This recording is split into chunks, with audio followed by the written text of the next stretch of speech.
స్వచ్ఛమైన నాణ్యమైన గౌదర్పార్ పూజా ఉత్పత్తులు www.gaudarpar.com ద్వారా ఆన్లైన్ లో ఆర్డర్ చేయండి. మీ ఇంటిని దేవాలయంగా మార్చుకోండి. మూడో దానికి వెళ్దాం. సరే, రెండో ప్రశ్నకు సమాధానం చెప్పాక కొద్ది రోజులు విశ్రాంతి తీసుకున్నాడు ధీరసింహుడు. ఓ రోజు సులోచన కలవడానికి వెళ్ళాడు. 5 ప్రశ్నలు అంది కదా, మూడో ప్రశ్న ఏమిటో చెప్పమన్నాడు. సరే, ఆవిడకి కొంచెం సానుకూల దృక్పథం వచ్చింది ఇతని మీద. ఏమందంటే, ఎక్కడి నుంచో ఒక అరుపు వినపడుతుంటుంది అమావాస్య నాడు. అయ్యో అమావాస్య కూడా, ఈ అమావాస్య కూడా వెళ్ళిపోయిందే, ఒక మంచి పని చేయలేదే అని వినపడతాయి. చాలామంది వింటూ ఉంటారు, వినిపిస్తుంది. అది మన ఊళ్ళో వినపడదు కానీ మన దేశంలో వినపడుతుంది. అక్కడెక్కడికో వెళ్ళినప్పుడు విన్నాను నేను. ఆ మాటలు ఎవరన్నారు, మళ్ళీ చెప్పనా, ఆ మాటలు ఎవరంటున్నారు, ఎందుకు, అది కనుక్కోమన్నాడు. కనుక్కోమంది అమ్మాయి. కనుక్కోమనగానే సరే ఇతను ఒప్పుకున్నాడు. బయలుదేరి వెళ్ళటం మొదలుపెట్టాడు. అది ఎక్కడి నుంచి వస్తుంది, దక్షిణ దిక్కు నుంచి వస్తోంది వీళ్ళ రాజ్యానికి. ఇక ఏదో ఓ గుర్రం వేసుకున్నాడు, బయలుదేరటమే, నడుస్తూ వెళ్ళటమే. అట్లా వెళ్ళగా ఏమైంది, సరే చాలా వెళ్ళిన తర్వాత ఒక చీకటి పడిపోతుంది. కానీ దూరంగా ఒక నగరం కనపడుతుంది.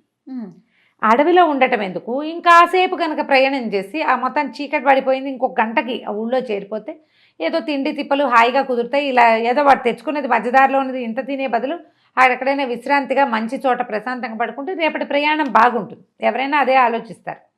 ఇతను ఆ నగరం దగ్గరకు వెళ్ళేసరికల్లా కొంతమంది భటులు వచ్చి పట్టుకున్నారు. ఏమిటి, యాత్రికులను పట్టుకుంటారా ఈ ఊళ్ళో, ఏమిటి అన్నాడు. ఎవరు దొరికినా సరే రాజుగారి దగ్గరికి వెళ్ళాల్సిందే అన్నారు. ఆ రాత్రి అతన్ని పట్టేశారు, ఎక్కడో కొట్లో పెట్టారు. ఇతని దగ్గరున్న తిండి కూడా అతన్ని తిన్నివ్వల. మర్నాడు పొద్దున రాజుగారి దగ్గర ప్రవేశపెట్టారు. అయితే రాజుగారిని అడిగాడు, ఏంటి ఇట్లా, నేను ఒక రాజకుమారుని, అంటే పాతకాలపు రాజకుమారుని, నేను ఏదో పని మీద బయలుదేరాను, నా పేరు ధీరసింహుడు. మేము వెళ్తూ ఉంటే మధ్యదారిలో నగరాలు అవి వస్తాయి, ఎక్కడా ఇలాంటి మా ఇది చూడలేదు. ఈ సైనికులు ఎవరు ఏమిటని రాసుకుంటారు, అడుగుతారు పని ఏమిటి, ఎందుకు వచ్చామని, ధర్మసత్రాలు లేవు మీ ఊళ్ళో, ఈ రావడం ఏమిటి, సైనికులు పట్టుకోవడం ఏంటి, అంటే కొత్త వాళ్ళని ఇట్లా పట్టుకుంటారా ఇదే అంటే. రాజుగారు అన్నారు, ఎవరు వచ్చినా సరే మాకు ఒక యువరాణి ఉంది.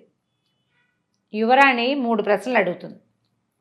ఆ అడిగే 3 ప్రశ్నలకి సమాధానాలు చెప్పాలి, లేకపోతే వాడి పని అంతే, వాడిని చంపేయటమే అనేసరికల్లా ఆశ్చర్యపోయాడు. ఏమిటి, ఓ 5 ప్రశ్నలతో వస్తున్నాయి, మళ్ళీ ఇంకో 3 ప్రశ్నలు వచ్చినాయని సరే ఆవిడ దగ్గరికి తీసుకుపోయారు. యువరాణి దగ్గర ప్రవేశపెట్టారు. ఆ యువరాణి ఎలా ఉంది, చూడ్డానికి అందంగానే ఉంది కానీ కళ్ళు ఏమిటో ఇలా ఒక పిచ్చగా ఉన్నాయన్నమాట. అంటే ఏదో ఒక భీకరంగా ఉంది అబ్బాయి. ఇప్పుడు కళ్ళల్లో తెలిసిపోతుంది.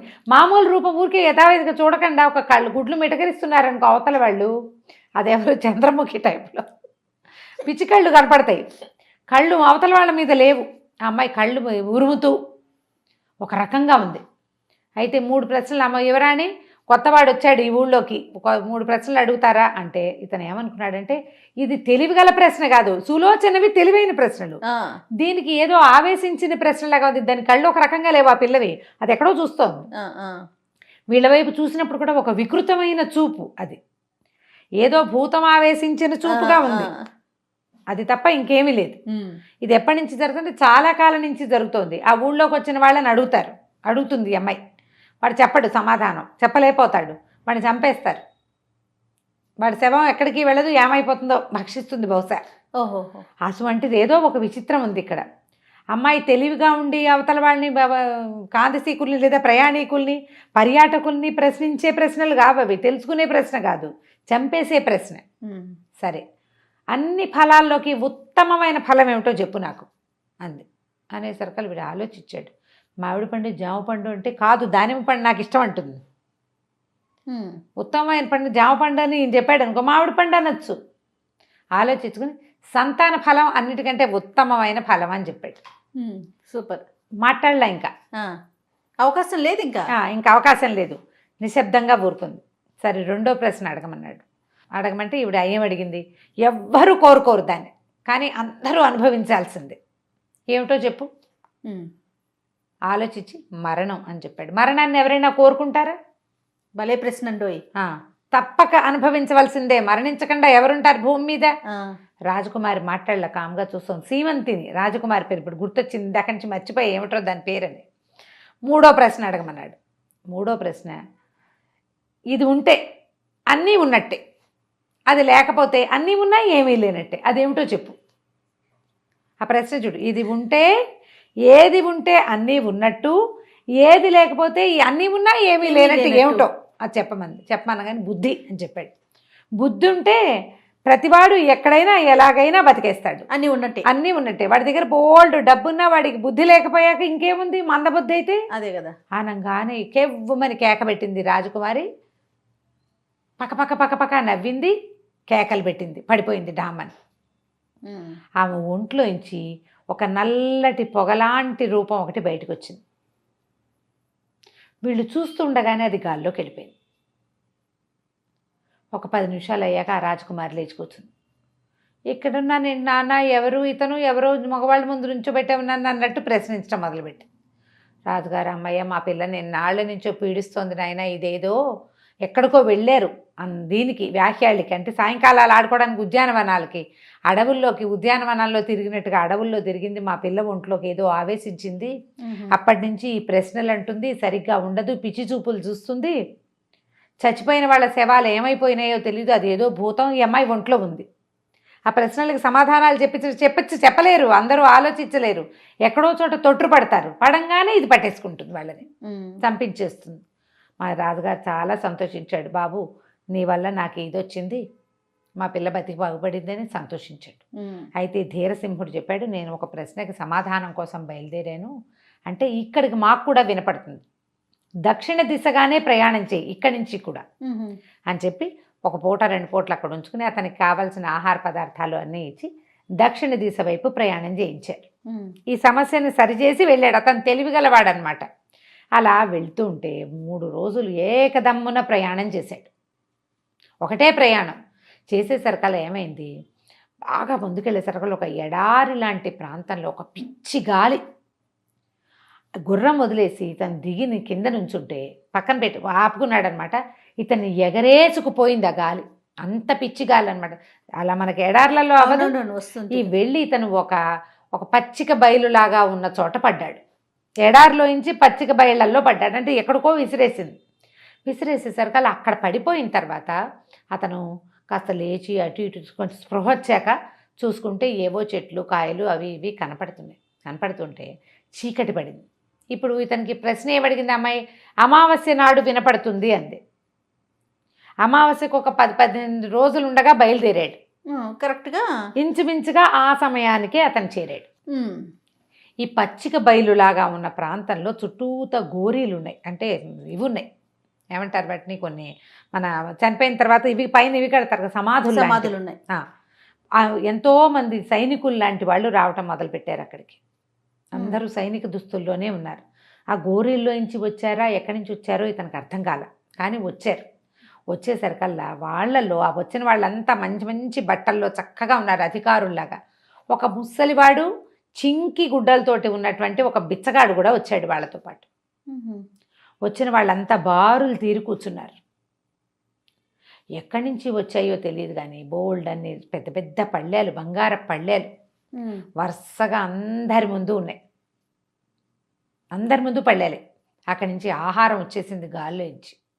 చూస్తూనే ఉన్నాడు. అన్ని పళ్ళేల్లోనూ వడ్డిచ్చేశారు. ఆ ఉన్న సైనికుల్లో 2-3 రాబోయ్ దా మాతో పాటు భోజనం చేద్దుగానని పిలిచాడు. అప్పటిదాకా భయంగా ఒక పక్కన ఉన్నాడు, మనిషి ఉన్నాడని తెలుసు వాళ్ళకి. పిలిచేసరికల్లా తను కూడా పోయి కూర్చున్నాడు ఒక ఖాళీగా ఉన్న కంచం ముందు. అందరి కంచాల్లో షడ్రసోపేతమైన ఆహారాలు వడ్డిచ్చున్నాయి, తన కంచంలోనూ ఉన్నాయి. అటు ఇటు చూస్తే కొంచెం అవతలగా ముసలి బిచ్చగాడిలా ఉన్నాడు కదా, చింకి గుడ్డలతో ఆయన కూర్చుని ఉన్నాడు. ఆయన ముందు ఒక బొచ్చుంది, సత్తుది, దాని నిండా సొట్టలు, దాంట్లో రాళ్ళు రప్పలు గడ్డి వడ్డిచ్చున్నాయి. వీళ్ళందరూ చక్కటి పదార్థాలు తింటున్నారు. అతను ఏం చేస్తాడు, వాటిని చూస్తూ కూర్చున్నాడు. ఇదేమిటి ఇతనికి ఎందుకు లేవు అని చెప్పి గబుక్కుని లేచి తన పళ్ళెంలో తీసి అతని పళ్ళెంలో పెట్టాడు. వెంటనే అది మట్టిగా మారిపోయింది. అతను అడిగాడు తిన్నాక అందరినీ, ఇలా ఎందుకు అయింది, ఇతను ఎందుకు ఇట్లా ఉన్నాడు, ఇతనికి ఎందుకు భోజనం సరిగా రావట్లేదు, మీ అందరికీ ఎందుకు వచ్చింది, అసలు మీరెవరు అంటే, ఇదంతా భగవంతుడి నిర్ణయం, మేము చేయగలిగేదేం లేదు, అమావాస్య నాడు మేము ఇక్కడ తింటాం, ఇట్లా ఎవడు తెచ్చుకున్నది వాడు తింటాడు ఇక్కడ అమావాస్య నాడు అని చెప్పారు. చెప్తే ఆ పిచ్చగాడు ఆ పళ్ళెని చేతపుచ్చుకుని, అయ్యో ఒక్క మంచి పని కూడా చేయకుండా అమావాస్య మళ్ళీ గడిచిపోయిందే అన్నాడు గట్టిగా. ఈ మాటలే చెప్పింది సులోచన. అమావాస్య కూడా వెళ్ళిపోయింది, ఈ అమావాస్య కూడా వెళ్ళిపోయింది, ఒక్క మంచి పని కూడా చేయలేదు నేను అని. అప్పుడు ఇతను ఏం చేశాడంటే ఆ బిచ్చగాడి దగ్గరికి వెళ్ళి కూర్చున్నాడు. నువ్వు ఈ అన్న ఈ మాటలకు అర్థం ఏమిటి? వీళ్ళంతా మీరంతా ఎవరు? వాళ్ళందరూ షడ్రసోపేతంగా తిన్నారు, వచ్చిన వాడిని నాకు కూడా పెట్టారు. పైగా అవేమో ఇంతంత బంగార పళ్ళేలు, నీకు ఈ సత్తుబొచ్చే ఎందుకుంది? వాళ్ళంతా మంచి మంచి బట్టలు వేసుకున్నారు, నువ్వు ఈ పిచ్చిగుడ్డల్లో ఎందుకున్నావు అడిగేసరికి, నేనేం చేయను ఆయన, విదిశానగరం ఇక్కడికి దగ్గర, ఆ విదిశానగరంలో నేను చాలా గొప్ప వ్యాపారస్తుని, వీళ్ళందరూ కూడా విదిశానగర పౌరులే, అందరూ దానాలు ధర్మాలు చేసుకున్నారు, ఏ ఉద్యోగం చేశారో ఆ ఉద్యోగానికి న్యాయం చేశారు, చచ్చాక కూడా వాళ్ళకి షడ్డసోపేతమైన భోజనం అమావాస్యకు ఒకసారి భగవంతుడు పెడుతున్నాడు. నేను చచ్చినాక తినడానికి ఫుడ్కి నేను తయారు చేసుకోలేదు ఏదీను, నేను ఎప్పుడూ ఎవ్వరికీ దానం చేయలే. మా ఇంట్లో ఉన్న పని వాళ్ళకు కూడా చిన్న చిన్న పనులకి కూడా చిన్న చిన్న పొరపాట్లు కూడా జీతాలు కోసేసేవాడిని. పిల్లికి బిచ్చం పెట్టలేదు. 4 పిల్లలు, నాకు 4 అబ్బాయిలు. నా యొక్క దుర్మార్గం వల్ల కోట్ల కొద్ది ఆస్తున్న నా పిల్లలు అడుక్కు తింటున్నారు. అడుక్కునే పిల్లలు ఏం మంచి చేసి తండ్రికి మంచినీళ్ళు ఇవ్వగలుగుతారు వాళ్ళు? నేను చచ్చిపోయాను. నా పిల్లలేమో నేను డబ్బులున్న రోజునే నేను ఏ దానము చేయలేదు, సహాయము చేయలేదు, ఎప్పుడూ ఇతరులని మోసం చేసేవాడిని వ్యాపారంలో డబ్బు పిచ్చితోటి. ఇప్పుడు అడుక్కు తింటున్న నా పిల్లలు ఏ దానం చేసి ఏ ధర్మకార్యం చేసి తాత తండ్రులకి మంచినీళ్ళు ఇవ్వగలుగుతారు? వాళ్ళైనా మంచి పని చేస్తే కనీసం నా బొచ్చ కాదు, నాకు ఒక గిన్నె వస్తుంది, దాంట్లో ఒక మంచినీళ్ళైనా వస్తాయి. వాళ్ళకి ఆ అవకాశం లేకుండా చేశాను నేను. బోళ్ళంతా సంపాదించి మా పాత ఇంట్లో పెరట్లో దాచిపెట్టా. నేను ఏ మంచి పని చేయకపోవటం వల్ల అసలు అక్కడ డబ్బు ఉందని నా పిల్లలకి తెలియజేసే మార్గమే లేదు. నేను బతికి బాగున్న రోజుల్లో పాతి పెట్టాను ధనం పిచ్చితోటి. భూమిలో పాతి పెట్టిన వాడు ఏమవుతాడు? వాడు అనుభవించడు, వాళ్ళ పిల్లలకి దక్కదు. ఎవడో అదృష్టవంతుడికి అది దక్కుతుంది. ఇంకా అదృష్టవంతులు ఎవరు రాలా. నా ధనం అంతా అక్కడే ఉంది. నా పిల్లలు రోడ్ల మీద అడుక్కుంటున్నారు.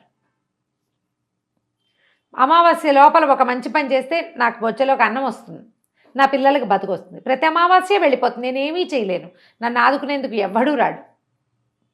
ఇవాళ నా అదృష్టం కొద్దీ నువ్వు వచ్చావన్నాడు. అనేసరికల్లా సరే ఇతను ఏమన్నాడు, ఎక్కడ దాచిపెట్టావో చెప్పు, నేను నీ పిల్లలకి చెప్తానన్నాడు.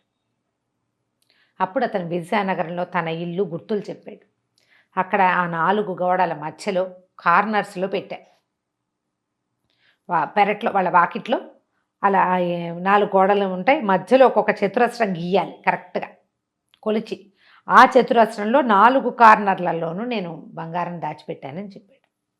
సరికి ఇతను ఏమన్నాడు, నేను ఈ ప్రశ్నకు సమాధానం తెలుసుకోవడానికి వచ్చా, నీకు సహాయం చేయగలిగే అవకాశం ఉంటే తప్పకుండా చేస్తా, విశానగరానికి వెళ్తాను ఇక్కడి నుంచి అని చెప్పాడు. తెల్లవారేసరికల్లా తెల్లవారుతూ ఉండగా మొత్తం ఈ బంగార పళ్ళేలు అన్నీ వెళ్ళిపోయినాయి. వీళ్ళ కోసం బోళ్ళని చక్కగా గానా బజానాలు కూడా తయారైనాయి అక్కడ. ఈ ముష్టివాడికి ఏం లేదు, ముసలాయనికి పాపం.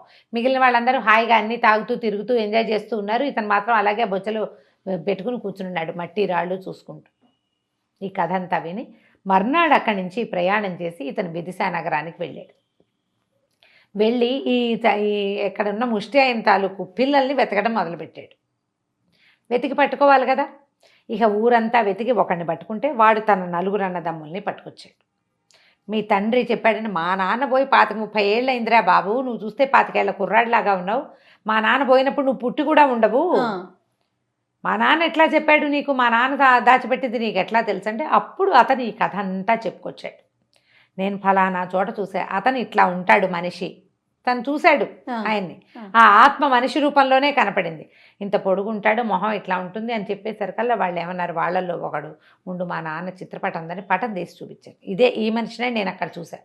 అతను చెప్పాడు, మీ పాత ఇంట్లో ఉందంటే ఆ ఇల్లు పాడుపడిపోయింది, అది కొనేది పాడుపడిపోయిన ఇల్లు ఎవరు కొంటారు? వాళ్ళ ఇల్లు ఉంది, ఇల్లు స్థలము ఉన్నాయి వాళ్ళ కిందే, వాళ్ళు అక్కడే పడుకుని తిరుగుతున్నారు, కానీ అందులో ఏమీ లేదు, వాళ్ళకి అన్నీ అమ్ముకు తినేశారు వాళ్ళు. అప్పుడు ఏం చేశారంటే ఆ ఇంటి కొలతలన్నీ చూసి కరెక్ట్గా ఆ మధ్యలో ఉన్న చతురస్రంలో 4 కోణాల్లోంచి ఆ బిందెలు తీసేసరికి వాళ్ళు చాలా సంతోషించారు. నాయన ఆవిడెవరో నిన్ను ప్రశ్నలు అడగటువంటి నువ్వు వచ్చి మమ్మల్ని ఉద్ధరించావు, ఇది చాలా అద్భుతమైన పని చేసావు నువ్వని. అప్పుడు ఏం చేశారు, ఆ 4 బిందెల్లో 3 బిందెల ధనాన్ని దానం చేసేసారు. దానం చేసేసి ఆ 3 బిందెల్లో ఉన్న డబ్బుల్లోనే దానమే కాకుండా తమ ఇంట్లో పనిచేసిన వాళ్ళు, తమ తండ్రి డబ్బు ఇవ్వకుండా చేసిన వాళ్ళందరినీ వెతికి పట్టుకుని అందరికీ ఇచ్చేశారు. ఇలాంటి పనులు 2 రోజుల్లో అయిపోతాయి. అవును. ఆ మిగిలిన ధనంతో వాళ్ళు ఇల్లు వాకిలి బాగు చేసుకున్నారు. కొత్తగా వ్యాపారం మొదలు పెట్టుకుంటాను నాయన, మా బతుకు మేము బతుకుతాం. డబ్బు అసలు కనపడింది కదా, అదేం చిన్నది కాదు, చాలా కోట్ల కొద్దీ చేస్తుంది. వాళ్ళు సంతోషంగా ఇతనికి వేడుకోలు చెప్పారు. ఇతను తిరిగి వచ్చాడు. ఇంకా ఆ వాయిస్ వినపడడం మానేసింది. తిరిగి వచ్చి 1 నెల రోజుల తర్వాత విదిశానగరం నుంచి ఇక్కడికి వచ్చాడు. మళ్ళీ రాణి వచ్చి దగ్గరికి. సులోచన దగ్గరికి వెళ్ళాడు. ఇది జరిగిందంతా చెప్పాడు. ఇది జరిగింది అక్కడ. అవును, ఆ చుట్టుపక్కల ప్రాంతాల్లో ఇలా జరిగాయని తెలుస్తోంది. 4 రోజుల్లో అమావాస్య వచ్చేస్తుంది. ఆ మాటలు వినకబడకపోతే నువ్వు చెప్పింది అక్షరాలా నిజమైనట్టు అని చెప్పి కొంతమందిని పంపించింది. ఆ మాటలు ఏ ఊళ్ళో క్లియర్గా వినపడతాయో అక్కడి నుంచి వార్త రావాలన్నమాట. వార్త వచ్చాక ఇతను చెప్పింది నిజం అక్షరాల. ప్రతి నెల ఒకసారే కదా వచ్చేది, అవును, నెలకొక్కసారి. ఆ వార్త రాగానే ఇక ఆ గొంతు వినపడలేదు అంటే ఇతను చెప్పింది అక్షరాల నిజం అనమాట. విశ్రాంతి తీసుకో ధీరసింహ, 4వ ప్రశ్న కొద్ది రోజులాగా అడుగుతానని చెప్పి అతనికి మళ్ళీ విశ్రాంతి మందిరానికి పంపించేస్తుంది.